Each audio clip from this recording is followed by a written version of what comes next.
Kuna wakati mazingira yanamlazimisha mama kufanya jambo ambalo kwa mtazamo wa kwanza linaonekana haliwezekani. Hana mwenza, hana dume karibu yake, lakini siku moja anataga mayai na baada ya muda mayai hayo yanaanza kuanguliwa. Hii si hadithi ya kubuni, ni jambo ambalo limewahi kutokea kwa mmoja wa wanyama wanaovutia zaidi duniani, naye ni kenge wa Komodo, mjusi mkubwa zaidi duniani anayeishi kwenye visiwa vya Indonesia, na kwa miaka mingi amekuwa akiwavutia watafiti kutokana na tabia na uwezo wake wa kipekee. Lakini moja ya mambo yaliwashangaza zaidi wanasayansi linahusu kitu ambacho kwa wanyama wengi kinaonekana hakiwezekani. Nacho ni uzazi bila dume. Jike la Komodo linaweza kutaga mayai ambayo yanaanza kukua bila yai hilo kurutubishwa na mbegu kutoka kwa dume. Mchakato huu unaitwa parthenogenesis.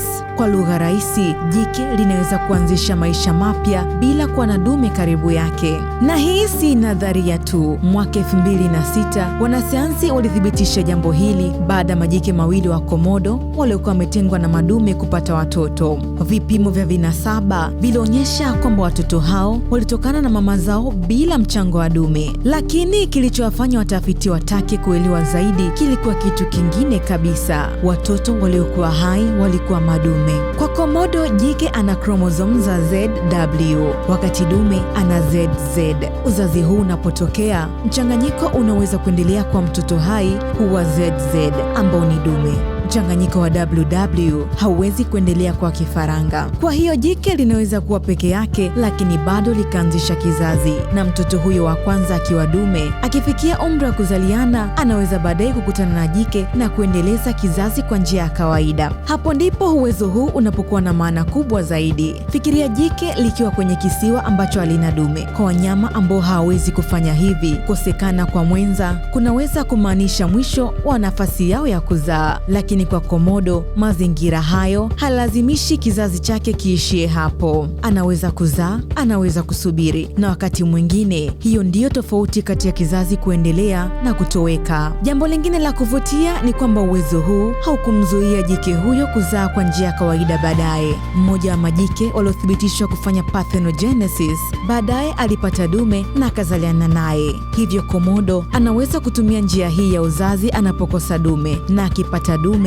anaweza tena kuzaliana kwa njia ya kawaida. Hata hivyo, uwezo huo wa kushangaza hauishi kwa kenge wa Komodo pekee. Parthenogenesis imewahi kuonekana pia kwa wanyama wengine, wakiwemo baadhi ya mijusi, nyoka, papa na hata ndege. Hata hivyo, kwa kila aina ya mnyama mchakato huu unaweza kutokea kwa namna tofauti, na kwa baadhi yao ni jambo nadra sana. Na ukifikiria maisha ya binadamu, kuna sehemu ndogo simulizi hili ambayo inaweza kukugusa. Maisha hayaji kila wakati katika mazingira tunayoyatarajia. Wakati mwingine tunakutana na kipindi ambacho mtu tuliyemtegemea hayupo, msaada tuliotegemea haupatikani, au njia tuliodhani ndiyo pekee ya kufika tunapopataka haipo tena. Lakini kutoweka kwa kitu kimoja hakumaanishi kila kitu kimekwisha. Komodo anatukumbusha hilo kwa namna yake ya ajabu, si kwa sababu maisha yake yanafanana na yetu, bali kwa sababu asili yenyewe inaonyesha kwamba wakati njia moja inapofungwa, wakati mwingine kuna njia nyingine ambayo hatukujua ipo. Na labda ndio sababu simulizi ya jike huyu inavutia zaidi kuliko kusema tu kwamba alizaa bila dume, kwa sababu nyuma ya yai lile lililoanza kukua peke yake kulikuwa na kitu kikubwa zaidi: maisha yaliyokataa kusimama kwa sababu tu mazingira hayakuwa kamili. Mimi ni Consolata Chaligha wa Ayo TV.